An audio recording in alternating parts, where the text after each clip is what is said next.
Appalachia's haunted haints and cursed mines.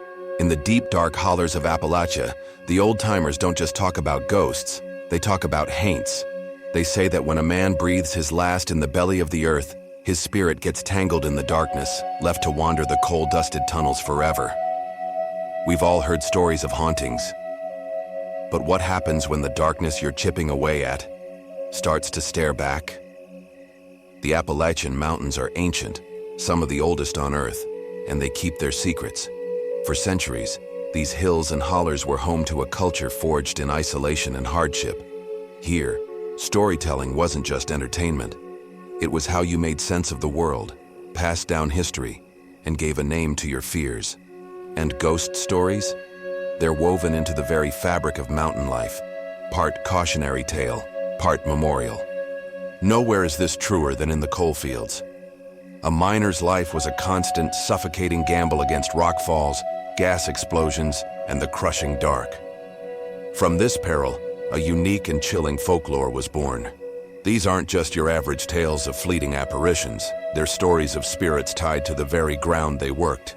They're tales of haints, a word that carries generations of loss and fear. While the term has roots in the Gullah culture of the Carolinas, it found a new, terrifying home in the mountains. A haint isn't just a ghost.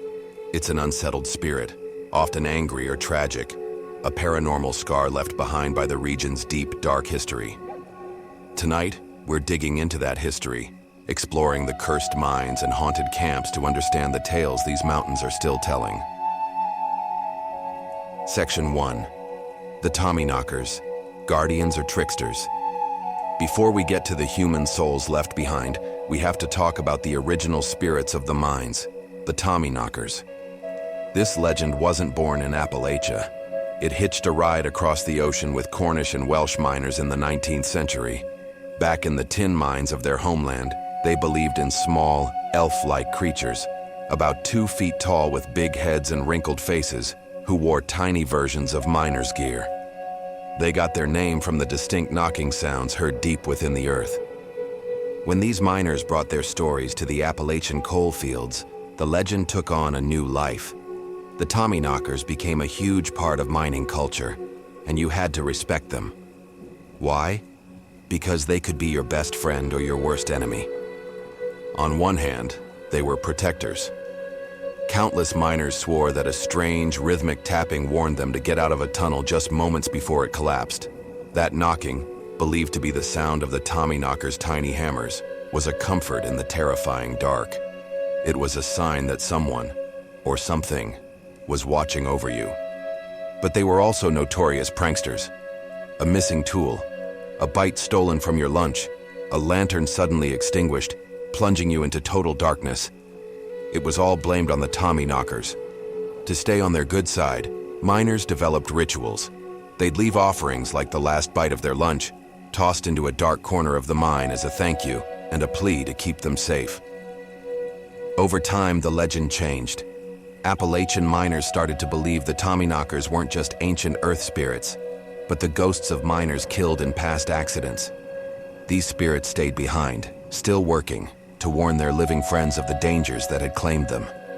It was a way to cope with the loss, to feel like their fallen brothers were still there, looking out for them.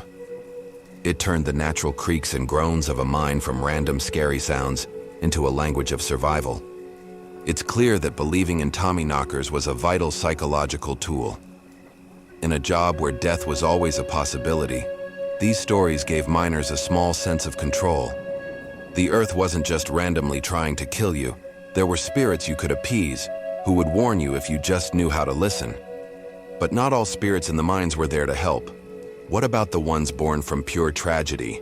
The ones with unfinished business, who didn't knock to warn, but appeared as a warning themselves? These are the haints. Section 2. The haint of the mining camp, a portent of doom. In Appalachian folklore, a haint is more than a ghost. It's a restless, sorrowful spirit, tied to a place by tragedy. If Tommyknockers were the spirits of the mine, haints were the spirits of the people, the residue of a hard life and an even harder death. One of the most chilling stories comes from a coal camp on the Tennessee-Kentucky border in the 1930s. It's a tale passed down through generations about a ghostly woman seen wandering the camp, either in the dead of night or the gray hours just before dawn. One miner's wife told of seeing a figure as she and her husband walked to the mine entrance early one morning. It was a woman in white, her face impossible to make out. She would walk silently past them, just feet away, never saying a word before disappearing into the woods. Even the camp dogs, who barked at everything, stayed dead silent when she passed. Everyone knew what she was. Her appearance was a harbinger of doom, a silent sign that tragedy was never far away. These coal camp communities were defined by struggle, and this haint became the living embodiment of their collective anxiety and grief. She wasn't violent, but her presence was a heavy weight, a constant reminder of how fragile life was in those hills. Section 3. The Cursed Mine and the Phantom Miner. Sometimes a haunting isn't just a single spirit, but an entire place so soaked in tragedy that it becomes cursed. The danger feels alive, woven right into the rock and coal. This is the case in certain mines where stories are told not just of haints, but of phantom miners who are still walking their last shift. In Wise County, Virginia, miners have long told stories of the phantom miner. They describe a ghostly figure, his lamp swinging silently as he appears in abandoned shafts and forgotten tunnels. He's believed to be the spirit of a man who was killed in a devastating cave-in, his body never recovered from the mountain. A bit like the Tommyknockers, he's sometimes seen as a good omen. He might be heard tapping on support beams or whispering warnings on the wind, trying to alert miners to unseen dangers. But unlike the ancient Tommyknockers, the phantom miner is a stark, personal reminder of the ultimate price of coal.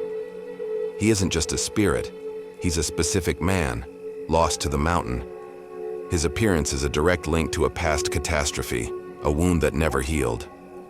The mines he haunts are considered cursed, places where the veil between the living and the dead has worn permanently thin. Miners who claim to have seen him talk about a sudden, bone-deep cold and a profound sadness, as if the grief from that disaster was physically imprinted on the air itself. The evolution of these stories, from Tommyknockers to haints and phantom miners, tells a powerful story of its own. The folklore shifted from old-world myths about sprites to deeply personal American tragedies. The haints and phantoms weren't just characters in a scary story, they were neighbors, husbands, and sons.